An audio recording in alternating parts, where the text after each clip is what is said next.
Se aprobó la Ley de Seguridad Interior a pesar de tener en contra a la ONU, a la CNDH, a la CIDH, a cientos de organizaciones civiles nacionales e internacionales y a millones de mexicanos. En la Cámara de Diputados pasó tras una discusión fast track. Después en la Cámara de Senadores se aprobó con unos ligeros cambios la madrugada del viernes y pasó a San Lázaro, donde nuevamente se aprobó el mismo día. Ahora la ley se turnó al Ejecutivo, o sea, a Peña Nieto, quien debe darle el visto bueno o vetarla. Pero en caso de que se promulgue por el presidente, ¿qué podemos esperar que suceda cuando entre en vigor? La experiencia de algunos países nos puede dar una idea. Por ejemplo, está el caso de El Salvador. Se supone que en 1996 sus fuerzas armadas se separaron de las labores de seguridad ciudadana, aunque el ejército continuó en el combate de las maras. Esto permitió que en 2003 el presidente Francisco Flores militarizara de nuevo la seguridad civil con el plan Mano Dura, que permitía la colaboración de la Policía Nacional con las fuerzas armadas. Después, gracias a los planes Super Mano Dura y Plan Antidelincuencial y a una serie de arreglos legales, esta estrategia se mantuvo hasta 2009. ¿Y qué sucedió?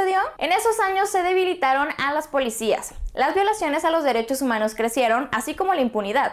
Las pandillas se fortalecieron y la violencia, en vez de disminuir, aumentó. Imagínate. En 2008 su tasa de homicidios juveniles era la más alta de América Latina y en 2010 ocupaba el primer lugar mundial en feminicidios. Por otro lado, tenemos el caso de República Dominicana, donde pasó justo lo contrario. Tras años de intentar combatir la inseguridad con el ejército, en 2005 el presidente Leonel Fernández instauró el Plan de Seguridad Democrática, una estrategia para desmilitarizar la seguridad pública y fortalecer a las policías, al Poder Judicial y al sistema carcelario. Y aunque a más de una década este plan aún enfrenta obstáculos y la separación de las policías y de los militares aún no es total, los efectos positivos ya se perciben. Tan solo en el primer año de implementación, la tasa de homicidios disminuyó de 26.7 a 17 casos por cada 100,000 habitantes. Y claro, los abusos de poder también han tenido una disminución importante. Ahora, en México, con la Ley de Seguridad Interior, al igual que en su momento se hizo en Guatemala o en Argentina, se están siguiendo los pasos de El Salvador. Y tras analizar los resultados de estos dos enfoques,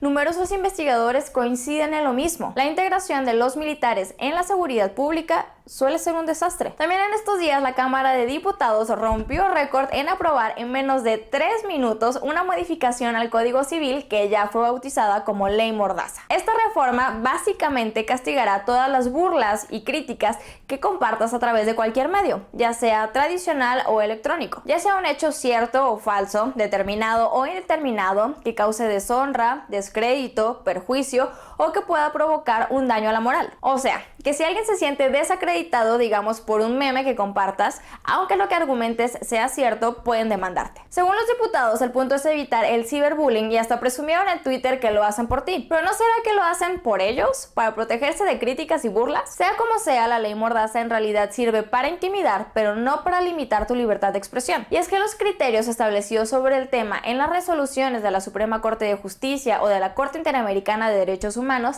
establecen que no se acepta como daño moral una opinión o la difusión de hechos verdaderos, y menos cuando se está hablando de una figura pública. Eso sí, la discusión del tema funciona muy bien para distraernos de otros asuntos importantes, como que esta Navidad el Bester Gordillo la pasará en su penthouse de Polanco porque de regalo le otorgaron prisión domiciliaria, por la cual su abogado llevaba mucho tiempo peleando. La PGR desistió y casualmente se dio justo después de que su partido, Nueva Alianza, anunciara que apoyará al PRI en el 2018. ¿Coincidencia? Sea como sea, no podemos negar que si algo sabe hacer la maestra es utilizar a sus subordinados como arma política para ganarse beneficios. Cuando fue lideresa del CENTE fue conocida por hacer pactos con los votos del magisterio a cambio de cargos públicos en la administración, tanto para ella como para sus colaboradores más cercanos. Durante 2006 traicionó al PRI fundando el partido Nueva Alianza y apoyando a Felipe Calderón, obteniendo durante ese sexenio puestos para ella y para los suyos en la SEP, en el Sistema Nacional de Seguridad Pública, en el ISSSTE y en la Lotería Nacional. Es por eso que no es tan descabellado preguntarse si su regreso a casa es un regalo de Navidad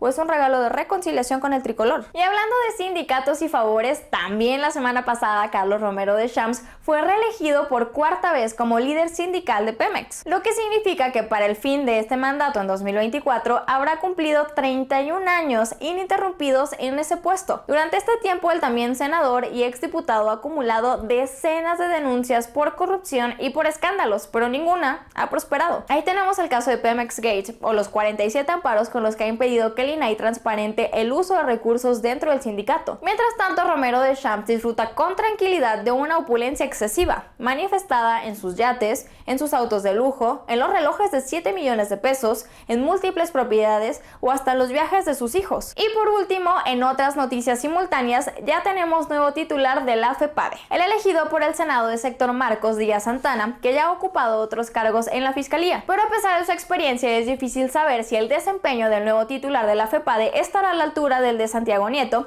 que es el ex fiscal quien investigó los casos de desvío de Javier Duarte y Roberto Borges. Hay algunos aspectos a considerar. Por ejemplo, ¿por qué el Senado lo eligió con un voto secreto si otros fiscales se votaron de manera pública? Además, de acuerdo a proceso, Díaz Santana es uno de los responsables de haberle dado carpetazo al caso Pemex Gate cuando se encontraba en la FEPADE, lo que nos hace preguntarnos si dejaría pasar un desvío similar en caso de presentarse en las elecciones del 2018. Por ahora, lo único que tenemos son sus promesas de trabajar en la prevención del delito y en fortalecer las acciones de blindaje electoral. Y claro, la esperanza de que las cumpla. Como te pudiste dar cuenta, mucho del trabajo que no realizaron los funcionarios públicos durante 2017 sí se hizo en estos últimos días de diciembre, y en la antesala de las elecciones del 2018 no estaría de más poner especial atención en lo que sucede en los próximos días.